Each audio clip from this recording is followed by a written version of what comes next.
বাস্তবায়ন করে দিয়েছেন, আলহামদুলিল্লাহ।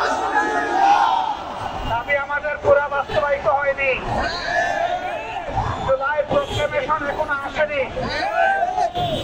বিপ্লবের পূর্ণাঙ্গ ঘোষণা এখনো আমরা পাইনি। আমরা ইনশাআল্লাহ ধাপে ধাপে সামনের দিকে এগিয়ে যাব।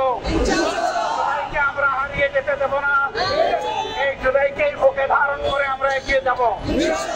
আজও শহীদ পরিবারে গঠিত কমিটিকে নিয়ে আমরা বসেছিলাম। তাদের চোখের পানি আমরা দেখেছি। তারা বলেছে সরকারের কোনো সাহায্য চাই না, আমরা ন্যায় বিচার চাই।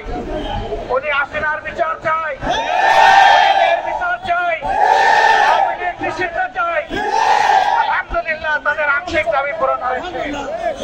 এখন আমরা বলবো সরকারে যারা আছেন তারা যেন বিচারকে ত্বরান্বিত করে মানুষের প্রতি সম্মান প্রদর্শন করে।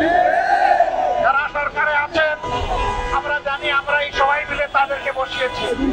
যেহেতু জনতার আকাঙ্ক্ষা বাস্তবায়নের এই সরকার, কাজেই কোনো চোখ রাঙ্গানির উপেক্ষা না করে তাদেরকে জনদাবির প্রতি সম্মান দেখিয়ে সবগুলো ন্যায্য দাবি পূরণ করতে হবে, বিচার করতে হবে। এদেশের মানুষ খুনিদের উপযুক্ত শাস্তি দেখতে চায়। আমরা বলবো না ফাঁসির কাস্টে ঝুলাও, কিন্তু যার কপালে ফাঁসির কাস্ট আছে তাকে ঝুলাতে হবে। আমরা ন্যায় বিচার দেখতে চাই। আমরা অন্যায় বিচারের মাধ্যমে কারো শাস্তি হোক এটাও আমরা চাই না। আবার কেউ যাতে ন্যায় বিচারকে ফাঁকি দিতে না পারে সেটাও আমাদেরকে লক্ষ্য রাখতে হবে। আজকে আপনাদের স্বার্থে থেকে জাতি আপনাদেরকে শক্তি যোগাবে ইনশাআল্লাহ। কিন্তু কোনো অন্যায়ের সাথে আপনারা যদি আপোষ করেন এই জাতি আপনাদেরকে ক্ষমা করবে না। আমরা আশা করব তারা কোনো অন্যায়ের সাথে আপোষ করবেন না। তারা ন্যায়ের উপর প্রতিষ্ঠিত থেকে জাতিকে তার অধিকার ফিরিয়ে দিবেন। এই অধিকার ডাকাতরা 15.5 বছরে কেড়ে নিয়েছে। আমরা চাই সেই অধিকার জনগণের হাতে তুলে দিতে। তবে যেন তেন ভাবে কেউ যদি ধামা চাপা দিয়ে কূটকৌশলের আশ্রয় নিয়ে কিছু করতে চান, এই বিপ্লবী জনগণ মানবে না। আজকে 2 দিনের ধারাবাহিক কর্মসূচি তার প্রমাণ। সব কিছুকে উপেক্ষা করে দিন রাত বিপ্লবীরা রাস্তায় ছিল আর তাদের সাথে আমাদের অন্তরাত্মা পড়েছিল। আমরা সবসময় তাদের সাথে সম্পর্ক রক্ষা করে চলছিলাম।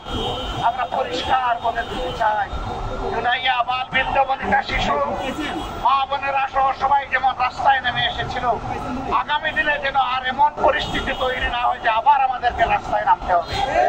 রাস্তায় নামার আগেই দাবিগুলো আমাদেরকে পূরণ করে দিয়ে দিবেন আপনারা। আমরা সেই দিনের অপেক্ষায় থাকলাম। আজকের অধিকার বাস্তবায়নের আয়না আওয়ামী লীগকে নিষিদ্ধ করার এই দাবিতে যে বীর সন্তানেরা ঢাকা সহ সারা বাংলাদেশে আন্দোলনে ঝাঁপিয়ে পড়েছিলেন, আমি আরেকবার সেই বীরদেরকে বিপ্লবী অভিনন্দন জানাতে। জাতি একবার রক্ত দিতে শিখেছে, সেই জাতিকে কোনো কিছু দিয়ে তো মানা যাবে না। রক্ত আমাদের সন্তানেরা দিয়েছে, রক্ত দেওয়ার জন্য আমরা প্রস্তুত আছি। তারপরে ইনশাআল্লাহ এই জাতির অধিকার মহান আল্লাহর সাহায্য নিয়ে আমরা আদায় করে ছাড়বো। সবাইকে বিপ্লবী অভিনন্দন। রাজপথে আন্দোলনে আবার দেখা হবে জনগণের অধিকার আদায়ের আন্দোলনে। আসসালামু আলাইকুম ওয়া রাহমাতুল্লাহ।